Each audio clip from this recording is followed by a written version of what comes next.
বন্ধুরা, ভোলে বাবা পার কারিগর আজকের পর্বে প্রথমেই দেখা যায় রায়পূর্ণা বলছে আজকে বাড়িতে আসুক, আজকে দেখাচ্ছি মজা। ও কি ভেবেছে ও দুদিন বাড়িতে এসে সবার মাথা কিনে নিয়েছে।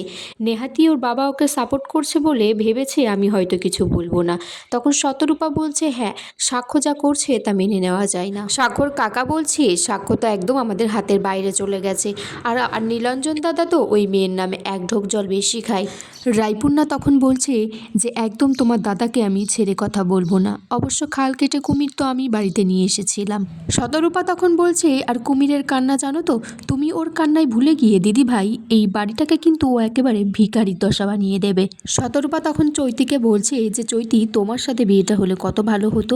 সাক্ষ্য তো গরিব উদ্ধার করতে বেরোয়, ওকে গরিব উদ্ধার করতে তো কেউ বারণ করেনি। ঝিলের বিয়ের সময় কটা টাকা দিয়ে দিলেই তো পারতো। চৈতি তখন বলছে আমি তোমাদের বাড়িতে আশ্রিতার মতো রয়েছি, আমি আবার তোমাদের মাঝখানে কোনো কথা বলতে যাব না। সুবলা তখন সবার জন্য চা নিয়ে এসেছে আর বলছে যে ঝিলকে সব সময় এরা কথা শোনায়, আর মুখের ভাষা দেখো এদের সবার।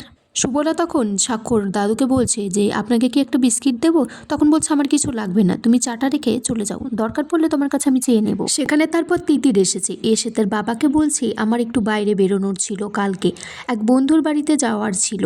তখন উনি বলছে যে ঠিক আছে, সে তো কালকের কথা, এখন দেখছো একটা কাজে ব্যস্ত আছি, আর কালকে গেলে আমি বলে দেবো তোমাকে। তিতির তখন জানতে চাই যে আজকে রাত্রে ডিনারে কি আছে। তখন শতরূপা বলছে যে এত কিছু বলতে পারবো না তিতির, যাও গিয়ে দেখে খেয়ে নাও। তারপর ঝিল আর সাক্ষ্য ফিরে এসেছে। তখন শতরূপা বলছে যে কি ব্যাপার, এত তাড়াতাড়ি বাপের বাড়ি থেকে পাঠিয়ে দিল, এই বাপের বাড়ি নিয়ে তুমি না খুব বড়াই করো। রায়পূর্ণা তখন সাক্ষ্যকে বলছে যে সাক্ষ্য তুমি কি মনে করেছো, তোমার সাথে আমি তো পরে কথা বলছি। তখন ঝিলকে বলছে যে বড় লোক শ্বশুর বাড়ি দেখে লোভ সামলাতে পারোনি। ঝিল তখন বলছে আমি তো তোমাদের এই বাড়িতে থাকতে চাইনি, তোমার ছেলেই আমাকে নিয়ে এসেছে, আর বড়াই করার কথা বলছো সেটা আমাদের নেই, যেটুকু আছে সেটুকুরই কথা বল। চৈতি তখন তিতিরকে বলছে যে ভাই ঝিল কেমন আগুনের গোলা।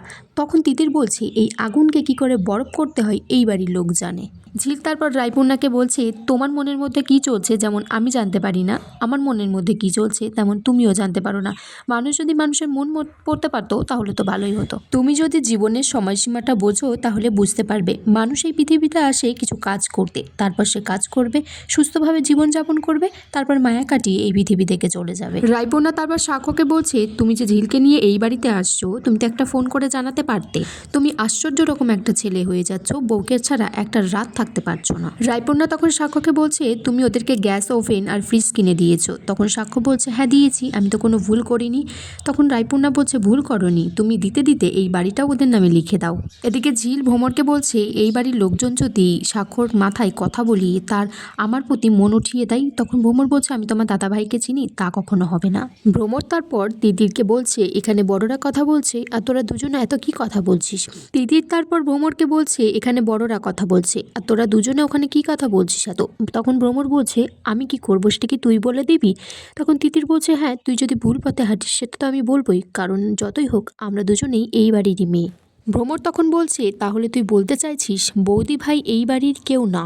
তিতির বলছে না, আমি তো মনে করি না। চৈতি তখন বলছে তিতির এইভাবে দুই বোন মিলে কেন ঝামেলা করছো, দেখছো তো বাড়ির বড়দের মন মেজাজ ভালো নেই। এদিকে চৈতি বলছে আমি যেটা ঠিক করেছি সেটাই করব, আমি সোজা নার্সিং হোম যাব, তারপর সোজা আমার ঘরে এসে বন্দি হয়ে থাকবো।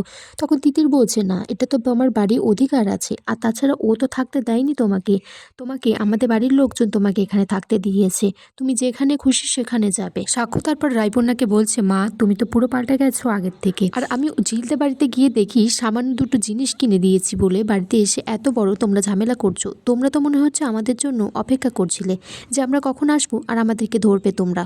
সাক্ষ্য তারপর ঝিলকে নিয়ে উপরে চলে যায়। চৈতি তখন মনে মনে ভাবছে বাবা এই ছেলে তো দেখছি পুরো হাতের বাইরে চলে গেছে। ঝিল তো সাক্ষ্যকে পুরো হাত করে নিয়েছে, এখন তো দেখছি আমি বেশি শিক্ষিত হয়েও ঝিলের ধারে কাছে ঘেঁচতে পারছি না, এরকম হতে দিলে চলবে না।